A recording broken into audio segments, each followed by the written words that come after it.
Plaza La Ceiba presenta. Es martes, día de escuchar el comentario del abogado Carlos Ramón Campos. Generalmente lo tenemos vía plataforma, videollamada, pero hoy nos visita en el estudio. Le doy la bienvenida. ¿Cómo te va? Ángel, ¿cómo estás? Primero, muy buenos días. Buenos días días. Están todos ustedes. Nuevamente aquí vamos a platicar del termómetro político electoral del país. Se calienta, ya terminó la elección intermedia del 22. 6 estados se disputaron. Técnicamente en el balance electoral tenemos 4 estados para Morena, o la alianza que Morena encabeza, y tenemos 2 estados para la alianza Va por México. Pero comentarlo, fíjense que aquí hay un dato muy interesante debajo de... la participación electoral rondó entre el 45 y 55%. En promedio por ahí está la participación nacional cuando son elecciones presidenciales. Pero a ver, aquí la lógica es quién ganó. La pregunta que todo el mundo se hace, ¿quién ganó la elección? No, dicen que fue el abstencionismo, ¿no? El más que tuvo fue 47%, el más elevado. No llegaron ni a la mitad, ¿no? Me parece, yo creo que yo no me enfocaría tanto en, por eso quería hacer el comparativo. A ver, las elecciones presidenciales son las más votadas normalmente, son las que mayor cantidad de votos tienen. Si tienes una votación en esos estados en promedio del 55%, pues está en el rango. El tema no es tanto ello, Ángel. Me parece que el apunte tendría que estar en lo siguiente. ¿Cómo ganan los estados, en este caso Morena, y cómo pierde la alianza electoral? Pero también cómo le va a esos partidos solos en esas entidades. Y por ejemplo, Quintana Roo. Ahí no lograron alianza, ¿no? Cada quien fue por su lado. El PRI perdió el registro. No. ¿Ya no lo perdió? No, porque después que surgió la información, contabilizaron la elección de presidentes municipales y tú sabrás que la que cuenta para registro de partidos es la elección de diputados y ahí tienen más del porcentaje requerido, y al día siguiente el propio dirigente del partido a nivel estatal hizo la precisión de que no había ninguna pérdida de registro. Pero ahí vamos a un dato interesante. Tú requieres el 3% del registro del voto para que tú puedas estar. Bueno, pero el PRI tuvo 2.6%. O sea, fue la misma fórmula que aplicó con el PRD cuando en las últimas en las elecciones, por ejemplo, del 18, que igual hicieron un manejo aritmético para que lograra mantener el registro a nivel nacional. Entonces, aquí hay que analizar el tema por entidad federativa, como por ejemplo Durango y Aguascalientes, ¿no? En Durango, en el caso de Aguascalientes, la oposición estaba bien protegida, y en este caso lo que es Durango como tal, pues bueno, también el candidato de Alianza Va por México ganó muy bien, con más de 50%, con una candidata expriista, por cierto, por parte de Morena, pero independientemente son entidades que, por ejemplo, la Alianza logró protegerse, ¿no? ¿Qué tiene que ver mucho ahí? Tiene que ver mucho lo que es la dinámica de elección popular dentro de esos liderazgos locales, regionales, que te hacen la diferencia. Ahora bien, las otras entidades, como por ejemplo Oaxaca, bueno, Oaxaca abiertamente, pues siempre ha sido un bastión de izquierda, las comunidades indígenas, todo lo que implica Oaxaca. 4.9 es lo que obtuve en la elección de diputados, que es la que cuenta para el registro. Bueno, entonces, pues, hablo del promedio, digo, por el tema para la gubernatura, porque fue una elección también para gobernador, aplicado en el registro, también el criterio del PRD para que mantuviera el registro, porque el PRD también por poco pierde el registro en la del 18, pero bueno, regresando a este punto, a esta perspectiva electoral, es la siguiente, a ver. La alianza, al final de cuentas, a ver, ¿quién gana, quién pierde? Bueno, en términos ganar, perder, pues bueno, Moreno no tenía 4 estados, pues gana 4 estados. Y los otros partidos, pues bueno, de los estados que tenían, perdieron. Por ejemplo, Hidalgo, Oaxaca. Era un bastión, ¿no? Que 93 años por parte de Hidalgo, que el PRI estaba gobernando. Y bueno, solamente le quedan 2 estados históricos al PRI, el Estado de México y Coahuila. Yo no comparto el discurso catastrofista de que ya se vaya la desaparición de los partidos. No. ¿Qué estamos viendo en el mundo, Ángel? Y aquí te lo he platicado desde el año pasado. Estamos viendo un cambio de transformación en la lógica de los regímenes políticos, en la satisfacción de los partidos políticos tradicionales. Los partidos políticos tradicionales ya no están teniendo el atractivo que tenían en una sociedad de masas o de comunicación, en este caso tradicional, hoy en día con una comunicación digital.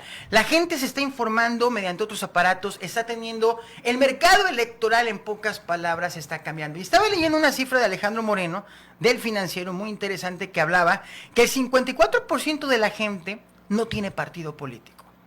La disputa por la presidencia de la República va a estar en ese voto cautivo. No es significativo que solamente ganes estados, diputaciones, lo que tú quieras. La elección del 24 va a estar definida por 2 o 3 elementos importantes. En este caso, esta población indefinida partidistamente no están jalando con un partido político. Segundo elemento, la economía. Vengo leyendo analistas económicos financieros y están comentando el tema de la inflación, el tema económico. O sea, se va a empezar a observar las secuelas del COVID-19 y el paro de la economía mundial y la inyección del dinero que generaron a toda la economía internacional, que es lo que te está generando también estos altos números de inflación, ¿no? Más otros elementos que forman parte de. Y un tercer elemento, siempre hay coyunturas sorpresas que te pueden generar un cambio en la dinámica de un proceso electoral. Por eso me parece muy interesante cómo los precandidatos en las primarias de Morena ya están caminando. Porque si estuvieras tú tan seguro y tan holgado, pues ¿por qué haces tanto movimiento?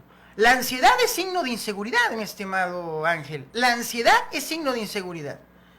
Y me parece que también ellos, como buenos conocedores del tema electoral, pues Andrés Manuel no saca 31 millones de votos gratuitamente. El señor recorrió todo el país en los últimos 18 años, más la figura, el discurso, el movimiento y los errores del gobierno que estaba gobernando.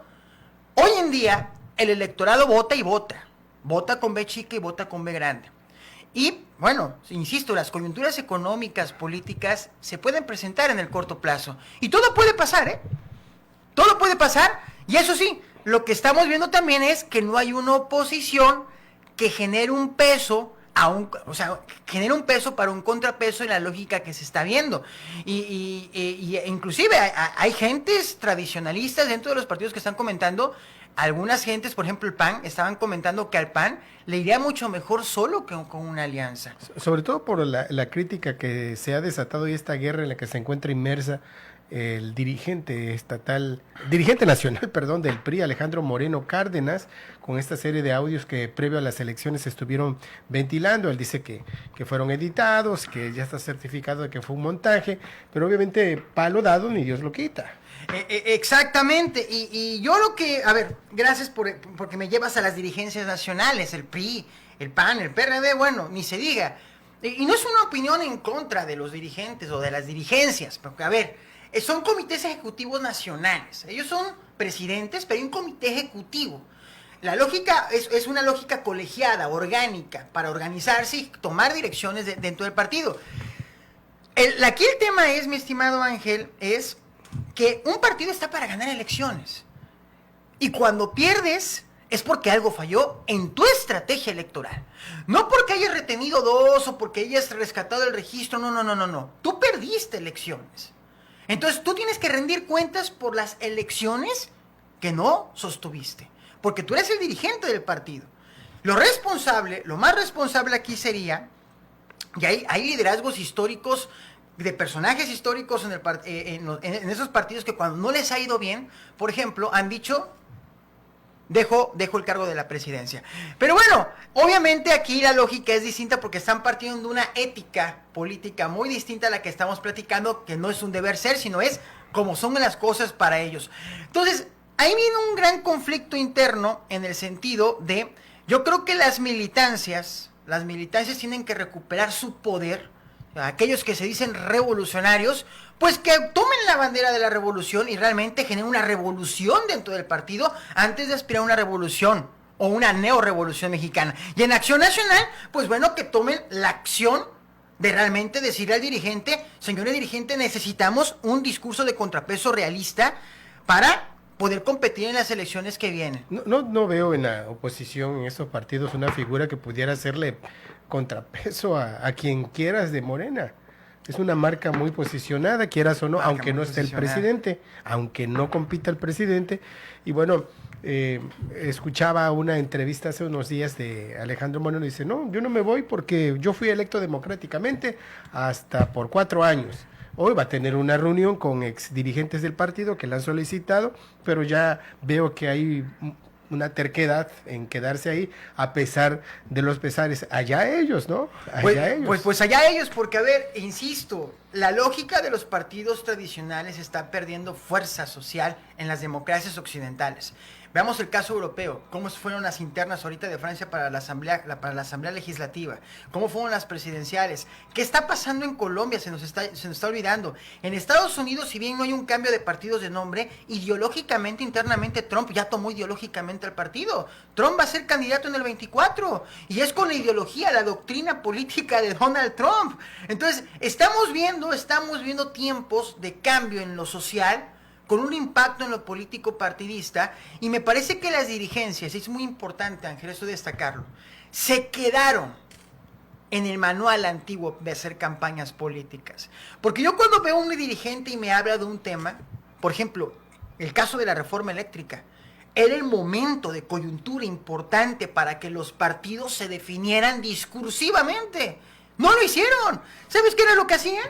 Agarraban Twitter, Facebook, Instagram, subían fotos, porque está la frivolidad de la política mediática. ¿Qué convencimiento puede tener una red social con un discurso en el Congreso y decirle al partido en el poder que están equivocados desde una plataforma histórica? Porque había discurso por parte de Acción Nacional, Revolucionaria, el PRD en este caso, y en el caso de la Revolución Institucional, para poner, parámetros históricos, ideas fuerza históricamente hablando, y contraponerse, pero no. Todo es la frivolidad de la red social, creyendo que 600,000 likes se van a reflejar en una elección de voto, ¿no? Entonces, ¿qué tenemos? Tenemos una clase política que está sentada, por ahí decía un ex dirigente de Acción Nacional, y sí lo voy a comentar, decía, están tomando decisiones desde mesas en Polanco, imagínate, mi estimado Ángel, mesas en Santa Fe, digo, no tiene nada de malo, pero a ver, este país es tan diverso que tú no puedes tomar decisiones de café. Tienes que tomar decisiones en el terreno, platicar con la gente, ir a la comuna, ir a la comunidad, ir a la colonia, ir con las familias, ir con las asociaciones, dejar un rato la realidad digital, que no es la realidad política per se, e ir a platicar con la ciudadanía. Y eso no lo estamos viendo, Ángel. Por eso mucha gente como nosotros nos sentimos representados desde la ciudadanía. Porque cuando tú ves las mismas prácticas de siempre, pues dices tú, pues me quedo mejor con el voto, con el renovado voto del 18, que bueno, quizá no está dando resultados completamente, pero es algo distinto. Y pues vamos a probar a ver qué está sucediendo. Y es donde la gente se está yendo. Y aquí un último punto quizá. A ver, vámonos un poquito al tema de Morena, ¿no? Date cuenta en el evento del Estado de México, Ángel. La bandera no se llama Morena, se llama Andrés Manuel López Obrador. Y los números lo afirman. La aprobación que tiene López Obrador son números, sí, que rondan más del 60-65% aproximadamente. La pregunta que yo nada más me hago con Morena es lo siguiente. Te quedas en Morena, adelante, felicidades, muy bien. López Obrador es una marca, sí, es un personaje, sí, pero ¿detrás de qué? Porque el puro concepto de la transformación a mí no me dice tanto, ¿eh? O sea, ya no es la revolución, ahora es la transformación. Muy marxista el planteamiento. Quienes saben de doctrina política saben de a lo que me estoy refiriendo. ¿Qué significa la transformación en estos tiempos de crisis?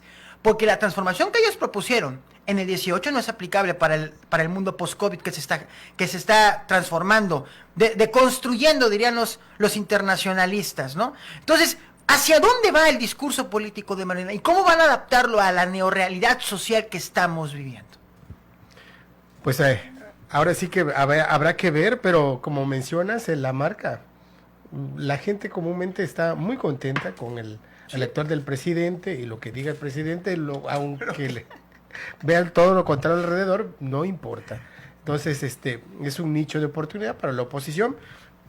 Habrá que ver qué decisiones toman de aquí a lo que falta de 2024. Ya Morena dijo que en el 2023, justamente un año, habrá de aplicar las encuestas para ver quién de sus gallos será el que compita por la presidencia, muy seguramente con muchas posibilidades, tomando en cuenta estos escenarios que ya has desmenuzado. Gracias, abogado. No, Ángel, A ustedes muchas gracias. Si me permites hacer mi invitación a redes sociales. Adelante. Carlos Ramón Campos Chávez, ahí nos pueden acompañar. Y muchas gracias a Poder Informativo por su confianza, apertura y espacio para platicar con ustedes todos los martes. Muchas gracias.